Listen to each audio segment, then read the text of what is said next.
Okay, well this is our first cypress log on the mill, and I don't remember if I mentioned these yet or not, but this is for a actual client order. He came and gave me a deposit to go find the logs, and then he wants me just to saw it out as dimensional lumber. He's going to use it for building raised beds and whatever else he wants. He doesn't really have any serious plans other than the raised beds, so he's going to get a bunch of cypress lumber and then figure it out, which I can't complain. Get all you want, bud.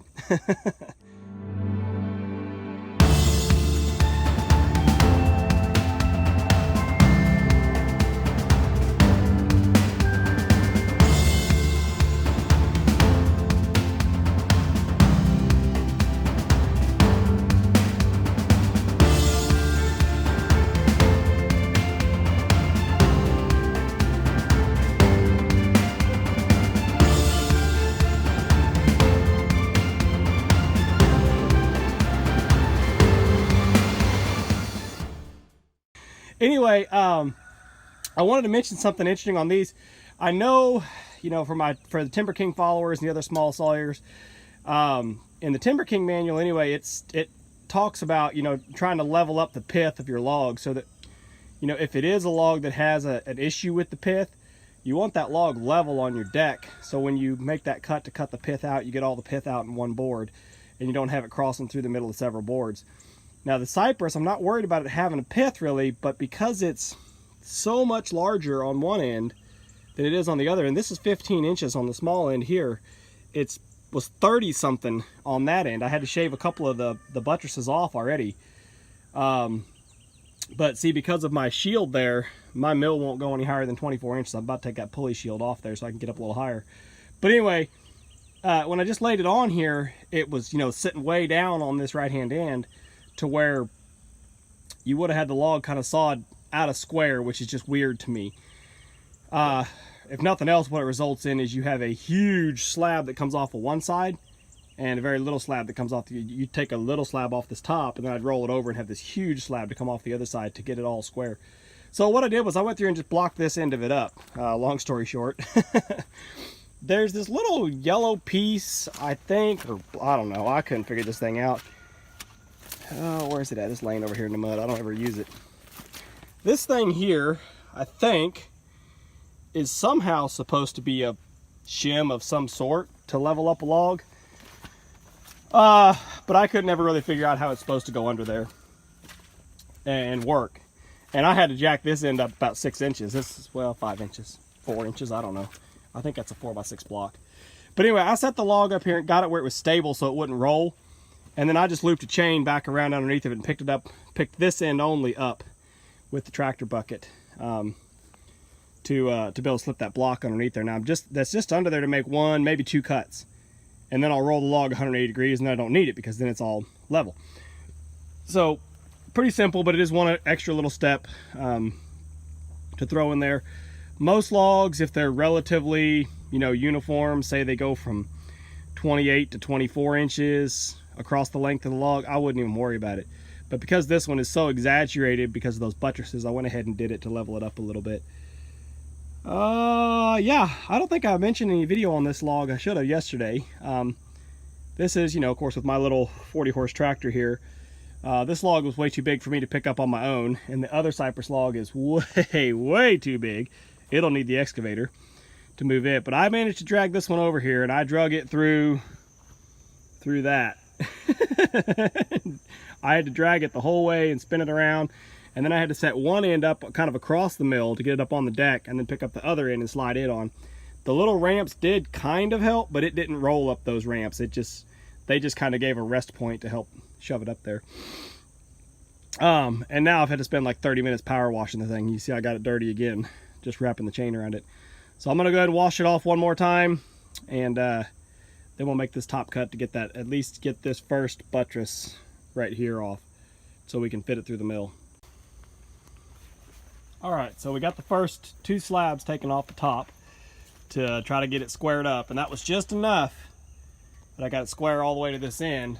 But you can see, you know, the disproportionate slab here, how tall that is. That whole, basically that's just a whole buttress that had to come off. That's all. It's nothing, because it didn't even go the whole length of the log.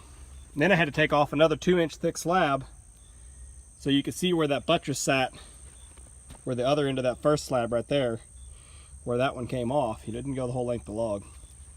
So anyway, just rinsed it off here, give you guys a little look at the grain. It's the edge grain for a flat sawn. That's really pretty. It's simple. It's simple, but it's really pretty. So we're gonna get it rolled over now. I'm gonna roll 180 degrees so I can flatten the other side, and then we'll stand it up 90 degrees to start squaring the log up. Okay, so we've got it squared on both sides. And again, this is nothing new, y'all have seen this. But I was just gonna show you, I had to put a new wedge underneath this bottom end here. My big 4x6 was too tall, and this one was actually too long to lay right across the beam where I had the 4x6, but I just stuck it underneath this end. It doesn't have to be perfect, just enough to keep that end propped up a little bit. But we've got the log stood up now, flat on both sides, checked at 90, and so we'll do the same thing. We'll take a couple slabs off this side until we get at least a little bit of square on this end, and then we'll roll it over and be square on all sides and be ready to finish it out. So I just had to cut the flares off this big cypress log, and right as I cut it in half, you can see this thing is literally dripping water out. So if that tells you anything about its nature as a swamp tree, which may be part of that because it's kind of split out here on the end, and maybe the rain kind of leached down into it. But I noticed as I got down to this cut point that it started getting tighter and tighter, and I'm holding it up with the excavator, so it wasn't because it was binding on the chain. It shouldn't have been, but it acted like it was still wanting to bind on it. Maybe that was that water running in, I don't know. Every now and then I'd see what I thought was smoke coming out of the cut, but maybe it was steam. But hey, how about that for a clean cut, huh? I've got a 16-inch bar on this little steel, so I had to work my way all the way around, but because of these couple of little skinnier spots in here, I was able to punch all the way into the core. Now I haven't measured it yet, but I know when I measured the max width on the butt there, it was 53. Now I need to have some way to orient this thing that is 30 inches in order to get it up on the sawmill. I'm not sure if I'm going to have that, but I'm going to take a couple cross sections here on it, measurements, and see. Otherwise I'm going to be sawing more swells off, or I'm going to have to cut the thing in half and just make 2 6-foot logs out of it. I cut it off at 12'2", because the client wants it as long as possible, but I explained to him I can't, I just can't handle it if it's over 30 inches, plain and simple. The saw just will not, I can't pass it between the legs, so it's not an option for me to do a log bigger than 30 inches.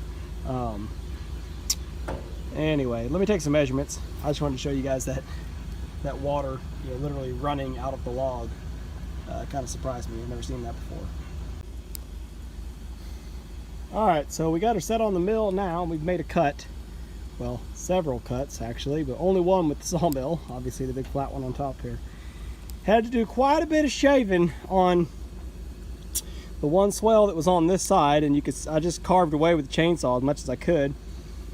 I measured it out. It seemed like it would fit. Got it up here on the sawmill, and it was just a hair too tight. The posts would actually clear.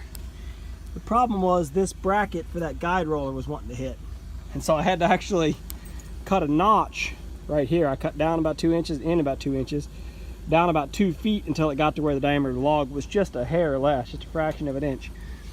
And then I was able to make a pass. So the log is actually not clamped. You can see where I started making one cut, and then I actually had to roll it just a little bit to get this to pass. Lucky I was able to roll that with the pry bar. I just rolled it a couple degrees and then made my actual final cut. But my blade, yeah, wow, look at that rise. Whoop. Yeah, this blade's in rough shape, but I think I'm gonna go ahead and use it. Well, I don't know. I gotta roll this log over anyway, so now I've cut it off at 24 inches. Now I know if I roll it 90 degrees, I know it'll all fit, no problem. So I'm gonna go ahead and roll it 90, not 180. If I roll it 180, I'm in the same pickle of being real tight. So we'll go ahead and roll it 90 and make a top cut off of it, and then maybe we'll swap our blade out.